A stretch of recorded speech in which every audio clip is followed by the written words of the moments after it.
Party people, man, what is going on? Welcome to another video. And y'all been watching this whole journey of me discovering what international football is. And this time, we are going to look at the life and career of Pelé. Yes.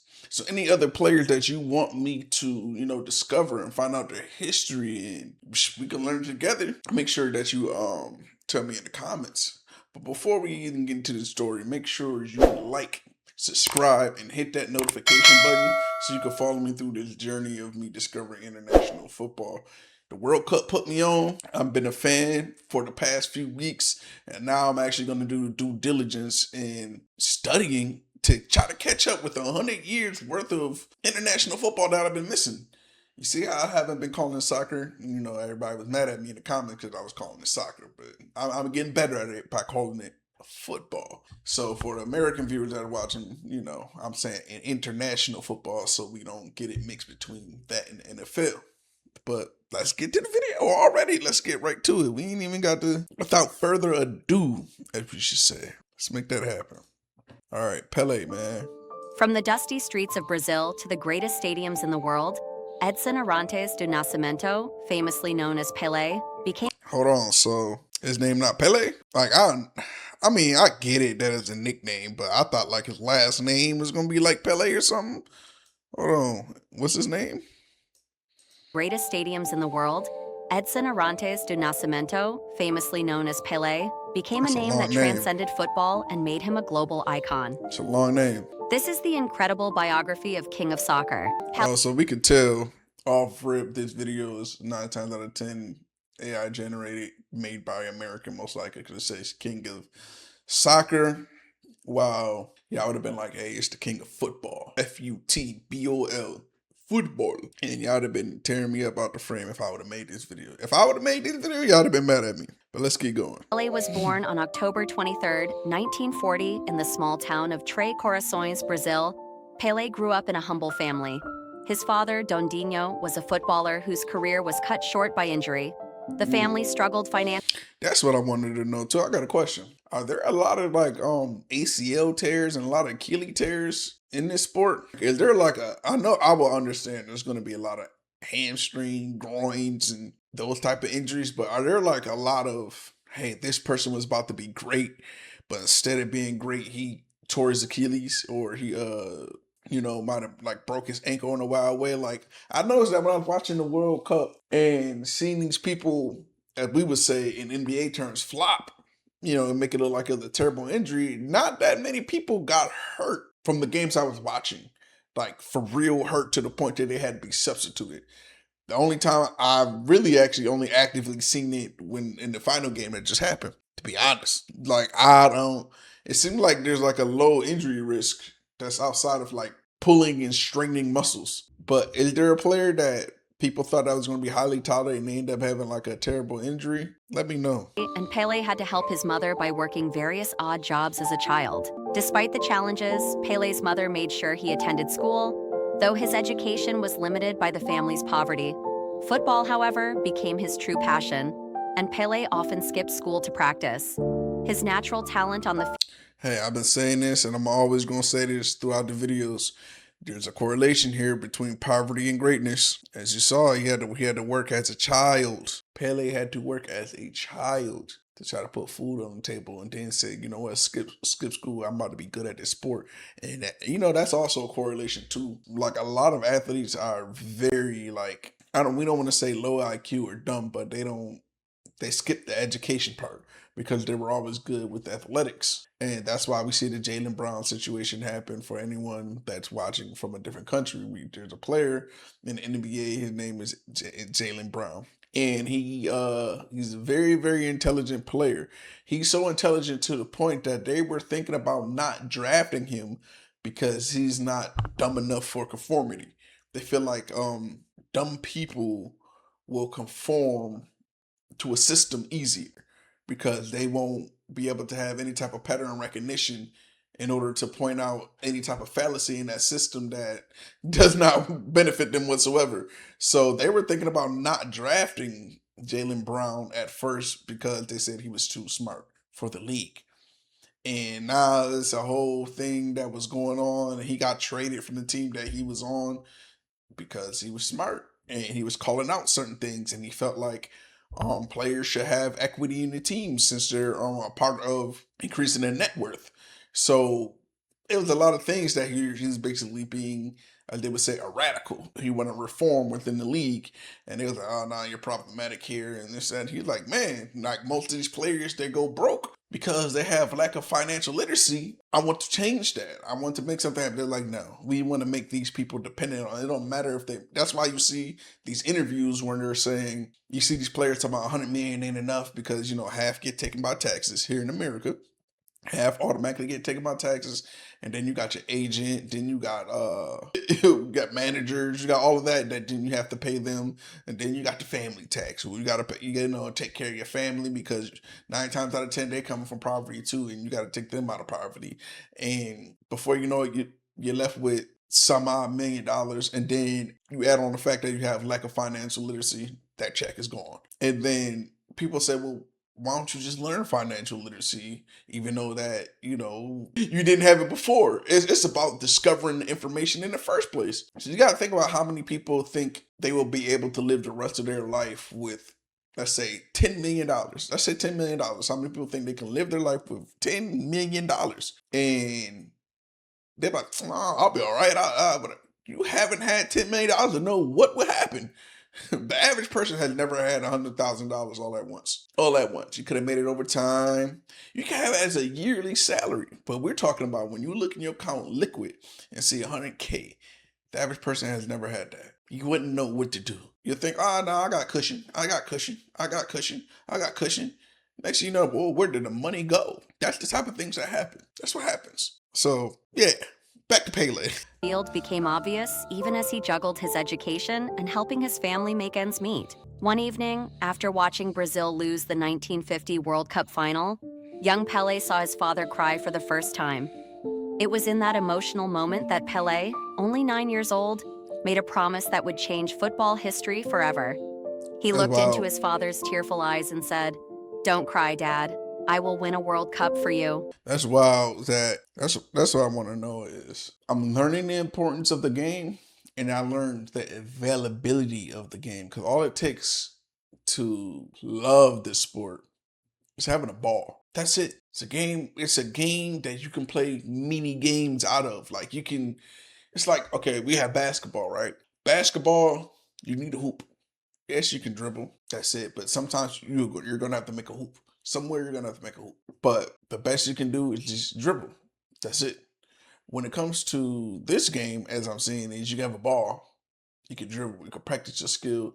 You can literally set up a goal anywhere. Let me go hit that wall right there.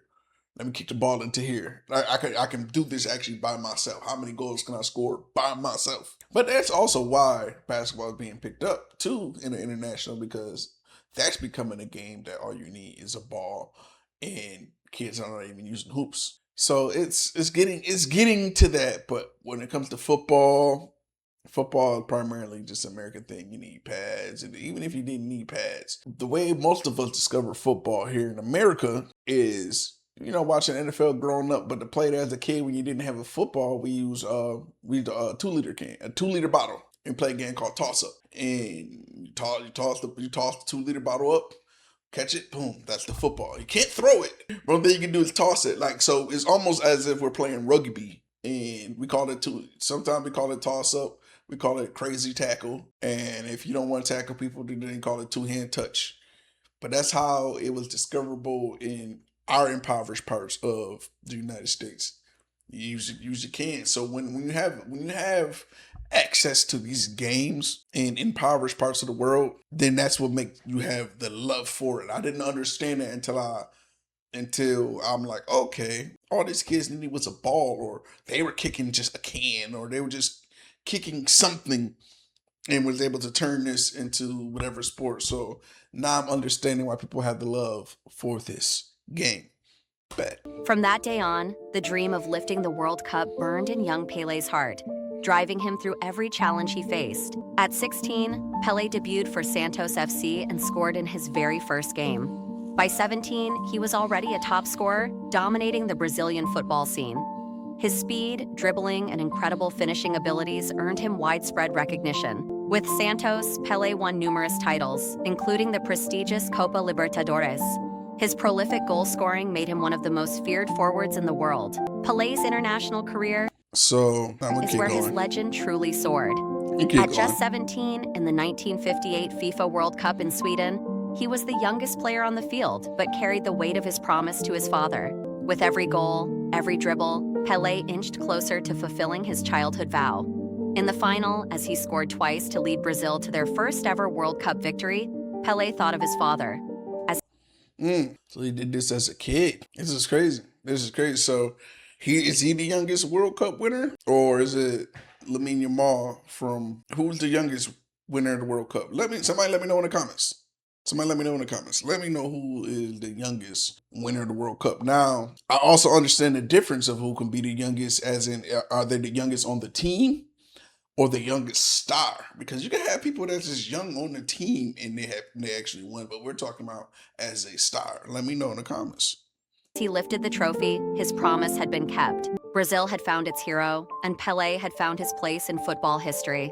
His father's dream, now realized, had become the dream of an entire nation. His performances were nothing short of extraordinary, as Brazil claimed their first ever World Cup title. Pelé would go on to lift the trophy 2 more times, in 1962 and again in 1970, Oh, you putting in solidifying work. Brazil's dominance in world football and earning himself the title of the King. So is he the biggest winner, biggest World Cup winner? Does anybody have more World Cups than him? Does anybody have more World Cup wins than Pele? I told you guys I'm new, so let me know. Don't be mad at me in the comments. Pelé's influence went far beyond just football. As an ambassador for the sport in Brazil, he used his platform to promote peace and bring attention to important social causes. His charm and humble demeanor made him beloved across the globe, and he earned a reputation as a true sportsman, both on and off the pitch. From shaking hands with presidents and royalty to being named a United Nations ambassador, Pelé. That's dope. That's dope. And I always wanted to know when it comes to this game, because it's it's an international game. Like, how much is this intertwined with politics? And I think I'm gonna do a video on that to find out how much of this sport is intertwined with politics. Yeah, I did a video on the corruption, but I'm talking about like how like does this influence nations, like economies? Does it influence, like, will you guys not pick a president or a prime minister for your country due to the fact if they don't support the team? Like, if your national team needed a stadium and that wasn't in the agenda of your new prime minister or president that you're trying to vote in, will you guys like, nah, we're not going to vote for him because this matters? Like, how deep is the politics with this? His life outside of football made him a global figure of hope and inspiration. While Pelé's career on the pitch was legendary, his personal life was equally eventful. Pelé was married 3 times and had several children.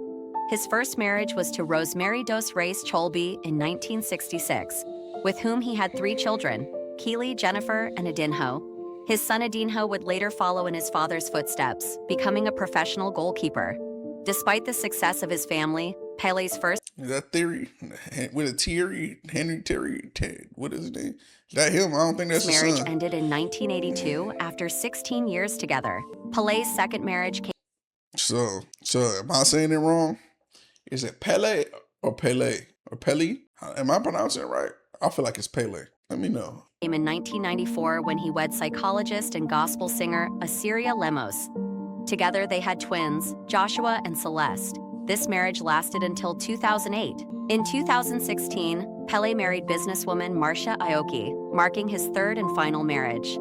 Throughout his life, Pelé remained Oh, how many kids? All these kids? close to his children and extended family, always making time for them amidst his busy career and public duties. After 18 years with Santos, Pelé made his final move to the New York Cosmos in 1975, bringing football to the forefront in the United States.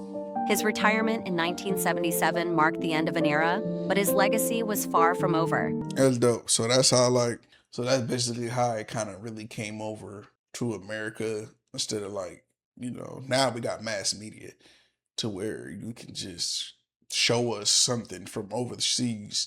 But we also have this thing in America where we have this kind of like a little ego where we feel like we created everything. Like, we just feel like we created every single thing that's going on. So you kind of like the World Cup coming here. It was the best way to make the sport grow in America, as opposed to the World Cup when it happened in Qatar. We didn't really care about it because it was in Qatar. So yeah, a lot of people are basically kind of following suit like me. We're interested into this game, and now we see, and a lot of us became anti-Argentina very, very fast, very, very fast. No, everybody is happy that Argentina lost the World Cup. Very, very. We love Messi, but Argentina as a whole, nah, it's over. And we not even really sure on Messi either. Here's the thing about it, okay? So as Americans, we're figuring out that we're figuring out that Argentina, they basically pushed out a whole indigenous people. They did some crazy stuff. They did some wild stuff here. And there we would say is very, very racist. So them from Argentina being very, very racist, they have been proving it throughout the World Cup, where they actually were throwing items, assaulting and verbal assaulting one of our biggest the biggest streamer in the world, which is I Show Speed, who was an American. They were very racist to him, and all that was actually caught on camera in 4K. And now that everyone has seen it, there has been a big hate now in America for Argentina. We understand that Messi's a legend and everything, but in America, because he doesn't speak English, he probably does speak English, but he doesn't speak English too much publicly. We can't gauge him. So we were seeing any of his interviews in English, and they might have asked him about any type of political things, because that's what we do in America. We try to figure out what side are you on. That's kind of what we do in America. That's what they do during interviews. That's how America media works. Who are you for? What are you against? Type of thing. And we haven't had that type of exposure with Messi to know, okay, what you on? How you feel about gay rights? How you feel about this? How you feel about classism? How you feel about this over here, whatever. So we never had that with Messi, and now he's basically on the tail end of his career. So he survived that. As soon as people started catching on what was going on with Argentina, he's basically already phased out already. So that saved him from, is he a terrible person type of deal. So shout out to Spain for winning and saving Messi's American legacy, because we know the rest of the world still loves him as the player that he is, whatever. But in America, if he's for all this stuff Argentina has done and he's part of all that, oh no. His American legacy would be ruined. People like, nah, boy, you better get out of Inter Miami. It's a wrap for you. So he saved himself by not speaking English and coming here until the end of his career. With over 1,200 career goals, 3 World Cup titles, and numerous accolades, Pelé remains one of the greatest footballers to ever grace the pitch. But beyond the numbers, his charisma, sportsmanship, and enduring impact on the game ensure that his legacy will live on forever. On December 29, 2022, the world bid farewell to Pelé at the age of 82. After a long battle with cancer, Pelé passed away in Sao Paulo, leaving behind not just a legacy of football brilliance, but a global impact that will be remembered for generations. He lived a long life. As the world remembers Pelé, his legacy will continue to inspire future generations of athletes, dreamers, and fans. He will forever be remembered as the king of football. There we go, king of football. You said it right, because I didn't like that in the beginning of the video. But that's what's up. That's what's up. So are they going to name an award after Pelé? Does he have an award named after him? I think he should have an award named after him on the FIFA stage. It should be like a lifetime achievement award, some type of honorary, something like that. You think that? I think that should happen. I think he should have some type of lifetime achievement award that they give out every single year. Let me know. But that was great learning about the career of Pelé, how he came from humble beginnings to become one of the greatest ever. That is dope. Man, I'll catch you on the next one. Y'all be easy.